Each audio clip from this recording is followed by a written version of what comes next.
Hello everyone.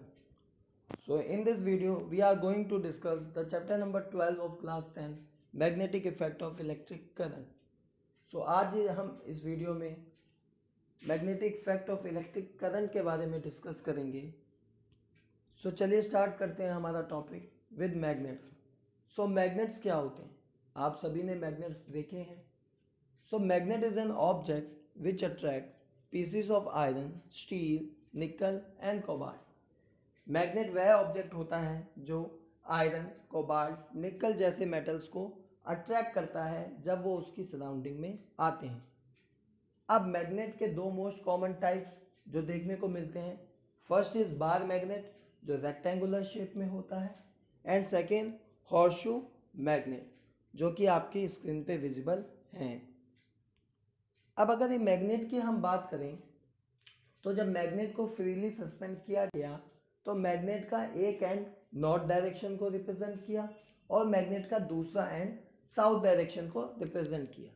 तो जो and north direction को रिप्रेजेंट करता है उसे नॉर्थ पोल कहा जाता है और जो एंड साउथ डायरेक्शन को रिप्रेजेंट करता है उसको साउथ पोल कहा जाता है. अब अगर इन पोल्स के बारे में पढ़ें, मैग्नेटिक फोर्स ऑफ अट्रैक्शन के बारे में पढ़ें, तो there is a simple rule that like poles repel each other and unlike poles attract each other. जो पोल सेम होंगे वो एक दूसरे को रिपेल करेंगे और अगर पोल्स अपोजिट हैं तो वो एक दूसरे को अट्रैक्ट करेंगे. So in this case I am showing in your screen that if you take two magnets and the two magnets are coming closer with a north pole on both ends, so they will going to repel each other. अगर हम दो magnet लें और दोनों के north pole को एक दूसरे के कांटेक्ट में लाएं तो वह मैग्नेट जो है वो एक दूसरे को रिपेल करेंगे. सिमिलरली अगर आप दोनों के साउथ पोल एक दूसरे के करीब लाते हैं तो वह साउथ पोल भी एक दूसरे को रिपेल करेंगे. So that's mean that like poles repel each other. Now coming on to the second case, अगर आप अपोजिट पोल को कांटेक्ट में लाएंगे, लाइक आप एक मैग्नेट के नॉर्थ पोल को और दूसरे मैग्नेट के साउथ पोल को, या फिर एक मैग्नेट के साउथ पोल को एंड दूसरे मैग्नेट के नॉर्थ पोल को कांटेक्ट में लाएंगे तो वह एक दूसरे को अट्रैक्ट कर लेंगे. So now come to the next topic which is magnetic compass. अब मैग्नेटिक कंपास क्या होता है? So magnetic compass is an instrument consisting of base and a needle. The needle has north and south tip whose north tip is painted red. Magnetic compass जो आपको direction बताता है based on magnetic field. इसमें आपके पास एक base होता है जिसपे डायरेक्शन गिवन होती है और एक आपके पास निडल होती है जो पॉइंट आउट करती है डायरेक्शन को. तो यह जो निडल है उसका जो नॉर्थ एंड होता है वो जनरली रेड पेंटेड होता है और जो साउथ एंड होता है वो जनरली ब्लैक में पेंटेड होता है. Now the needle get deflected when close to magnet and it gives the direction of magnetic field. अब अगर जब भी हम किसी मैग्नेट को कंपास के पास लाते हैं तो जो मैग्नेटिक कंपास होता है वो कुछ डिफ्लेक्शन शो करता है और वह जो डिफ्लेक्शन होती है वह रिप्रेजेंट करता है मैग्नेटिक फील्ड को. मैग्नेटिक फील्ड की डायरेक्शन हमें बताता है कि मैग्नेटिक फील्ड की डायरेक्शन क्या होती है. Now come on the point, what is magnetic field. हम मैग्नेटिक फील्ड की बात तो कर रहे हैं पर मैग्नेटिक फील्ड होती क्या है? So now coming on the magnetic field, the space surrounding a magnet in which magnetic force can be experienced is called magnetic field. Again अगर मैग्नेटिक फील्ड की बात करें तो मैग्नेट का वह स्पेस जहां तक मैग्नेट का फोर्स एक्सपीरियंस किया जा सकता है.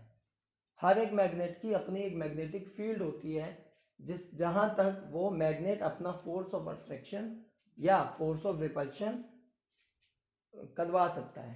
तो वह फील्ड क्या कहलाएगी? आपकी मैग्नेटिक फील्ड, जहां तक आप उस मैग्नेट का फोर्स ऑफ अट्रैक्शन या फोर्स ऑफ रिपल्शन एक्सपीरियंस कर सकते हो. अब ये मैग्नेटिक फील्ड को आप रिप्रेजेंट कैसे करेंगे? So again come on the second point which is magnetic field lines. So magnetic field lines क्या होती हैं? तो मैग्नेटिक फील्ड लाइंस रिप्रेजेंट करती हैं मैग्नेटिक फील्ड को जो जनरली नॉर्थ से एमर्ज करती हैं और साउथ में जाके ख़त्म होती हैं। सो मैग्नेटिक फील्ड लाइंस हमेशा जो डायरेक्शन होती है मैग्नेटिक फील्ड लाइंस की वो नॉर्थ से साउथ होती है। So there is an activity, you have to take a bar magnet and put it on a cardboard. Now sprinkle some iron fillings around the bar magnet. The bar magnet applies some force on the iron filling scattered on the cardboard. Due to this force they move and rearrange themselves in a pattern. आपको क्या करना है, आपको एक bar magnet लेना है, उसको cardboard पे रखना है और उसके ऊपर थोड़ी आयरन फिलिंग्स स्प्रिंकल करनी है। तो क्या होगा, जो बार मैग्नेट होगा वो उन आयरन फिलिंग्स पे कुछ फोर्स लगाएगा। उस फोर्स के कारण जो आयरन फिलिंग्स होंगी वो कुछ इस तरीके से स्कैटर हो जाएंगी जो रिप्रेजेंट करेंगी मैग्नेटिक फील्ड लाइंस को। So this is a figure given on your screen. तो इस फिगर में आप देख सकते हैं कि जब आपने मैग्नेट के ऊपर आयरन फिलिंग स्प्रिंकल करी तो वह आयरन फिलिंग्स ने कुछ ऐसी शेप ले ली जो एग्जैक्टली रिप्रेजेंट कर रहा है magnetic field around a bar magnet, किस तरीके से मैग्नेटिक फील्ड होती है किसी बार मैग्नेट के around. Now come on this point, what is magnetic field around a bar magnet and what are the properties of magnetic field. अब हम बात करेंगे कि बार मैग्नेट के अराउंड मैग्नेटिक फील्ड कैसी होती है और ये जो मैग्नेटिक फील्ड लाइंस हैं इनकी क्या डिफरेंट प्रॉपर्टीज होती हैं। तो as given in the diagram, जो मैग्नेटिक फील्ड होती है, मैग्नेटिक फील्ड लाइंस जो होती हैं किसी बार मैग्नेट के अराउंड, वो हमेशा आपको ये याद रखना है कि जो डायरेक्शन होती हैं वो क्या होती हैं, नॉर्थ से हमेशा साउथ की तरफ। The direction of magnetic field line is always north to south. Okay, and आपको यह देखना है कि ये ऑब्जर्व करो कि नॉर्थ की साइड पे जो मैग्नेटिक फील्ड लाइंस है वो काफ़ी क्लोजर है साउथ के, जहाँ पे पोल है हमारे नॉर्थ पोल और साउथ पोल, यहाँ पे जो मैग्नेटिक फील्ड लाइंस है वो काफ़ी क्लोजर हैं।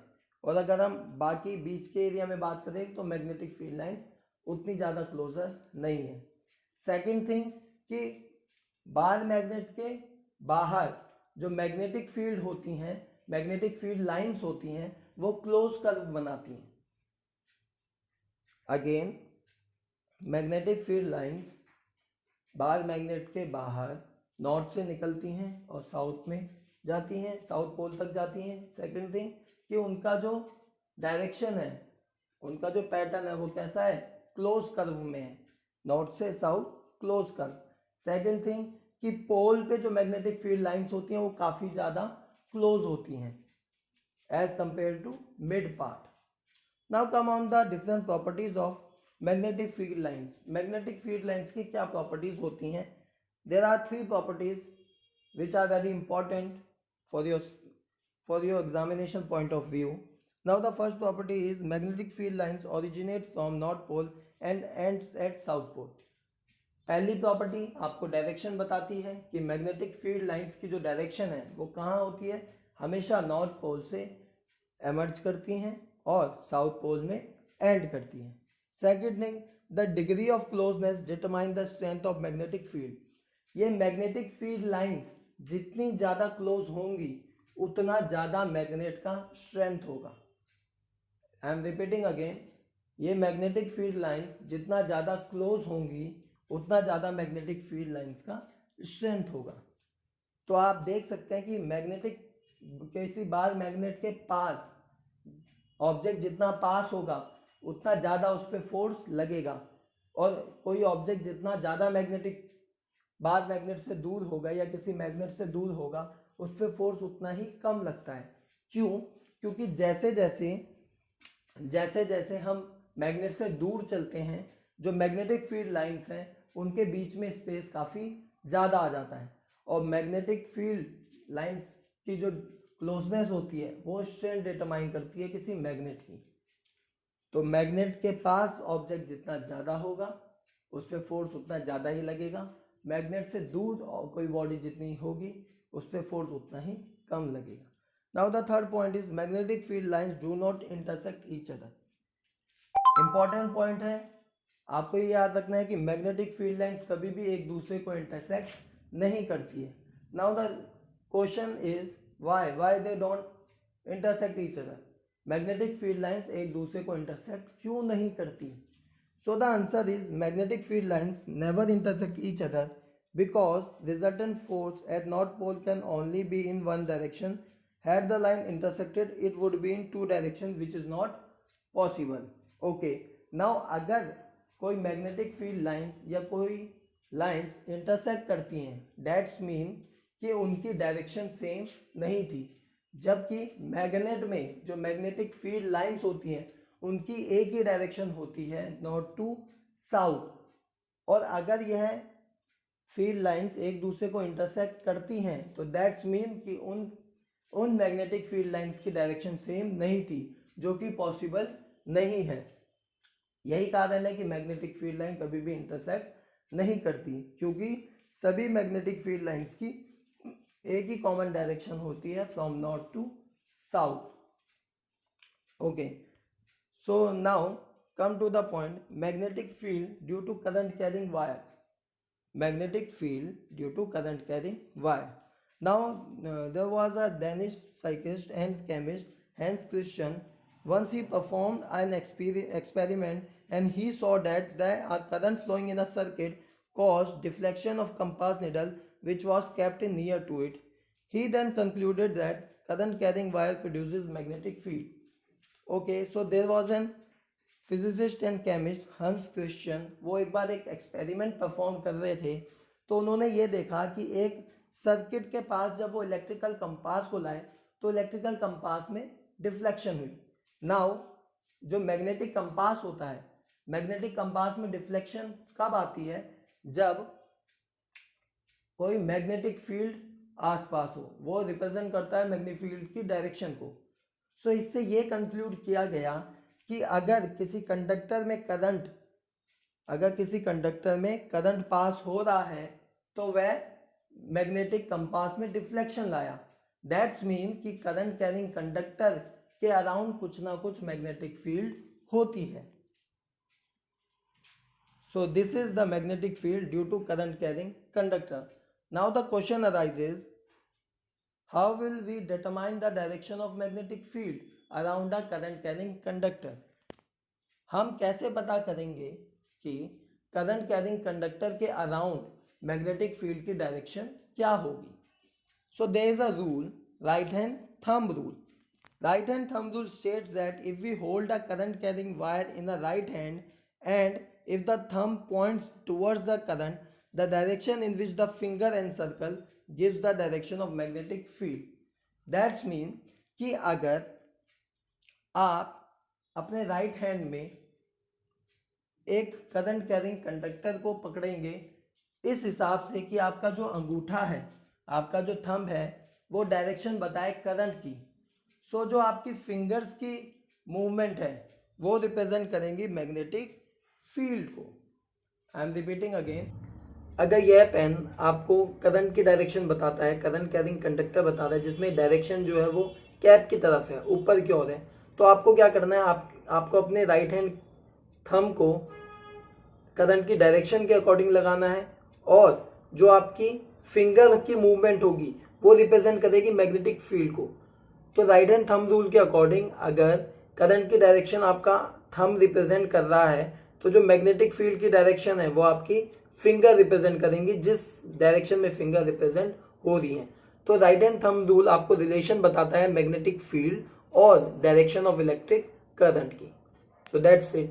और अगर आपने अभी तक ये चैनल सब्सक्राइब नहीं किया है तो चैनल को सब्सक्राइब करें, और अगर आपको ये वीडियो अच्छी लगी हो तो इस चैनल को भी और इस वीडियो को भी शेयर करें। Thank you.